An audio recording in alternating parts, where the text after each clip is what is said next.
I didn't really think it was that bad. Sorry?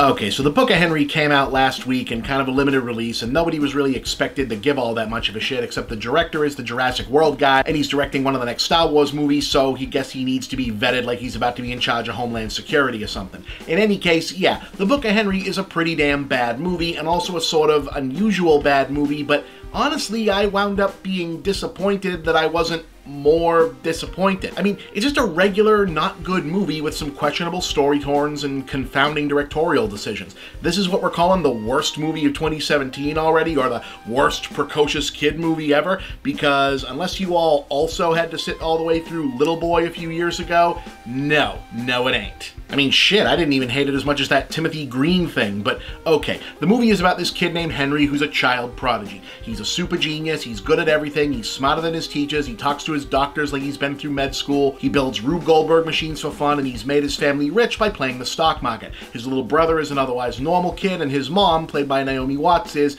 well, she's well-meaning but kinda dumb and immature, so Henry is basically the adult for all of them. It kind of feels like a sitcom setup that's in a drama instead. You know, smart kid, dumb parent. It would be kind of a funny setup if this movie was trying to be funny, but it's not. The main thrust of the story is that Henry discovers that the girl living next door to them is being abused by her stepfather, and since that guy is also the chief of police, he's too well connected and nobody believes Henry when he tries to report it. But before Henry can actually do anything about this, he ends up getting a brain tumor and dies. That's, I assume, the big twist that's kind of throwing everyone. Henry dies midway through the movie, but after he's gone, Mom discovers a notebook and an audio tape wherein Henry had secretly laid out ridiculously detailed step-by-step plans for her to follow in order to lure the evil stepfather guy into a trap and kill him with a high-powered sniper rifle, which, okay, that's a pretty absurd premise to expect us to take seriously, except the movie doesn't really end up taking it that seriously, at least from where I was sitting. Now look, I warned you about spoilers, so the big denouement of the movie is that Mom realizes that she should not be following her dead 12-year-old's assassination plan, because just shoot the bad guy and that'll solve everything is a dumb, childish approach to this situation, even if the kid basically was real-life Dexter. So the point of the movie is that this is a dumb plan and she needs to grow up and realize that. Now,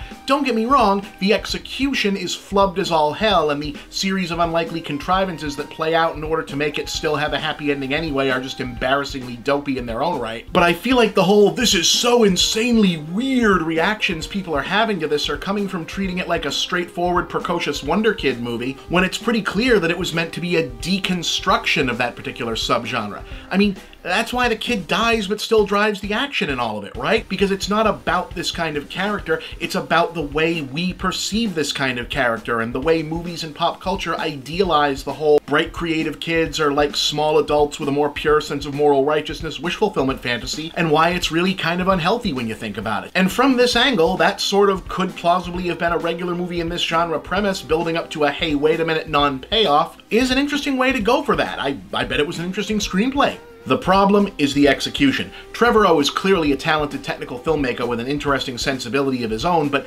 digging down into recognizable human behavior doesn't really seem to be his strong suit at this juncture of his career. His actors are all giving pretty good performances, but there's no sense that they're being pushed to approximate anything like understandable reactions to anything, really. And while this and Jurassic World demonstrate that he seems to be attracted to genre deconstruction, he also seems to have issues with tone in terms of pulling it off. The moment where Watts finally realizes that Henry has been leading her down the incorrect path feels like it should be accompanied by the movie slipping out of the imitation Spielbergia tone that's been deliberately aping and follow her into something more like reality. But that moment never comes, so the whole extended wrap-up feels like it's undercutting its own premise. Thinking on it, it actually reminds me a lot of The Lovely Bones. Hey, remember that one? In that it doesn't work, but I'm also not really sure if there was any way to make this work. So yeah, this is a one-star movie. It's pretty bad, but it's just normal bad, not, oh my god, this is so crazy, you gotta go see this bad. So if you were looking for me to go all crazy on this one, sorry, I was just kind of bored.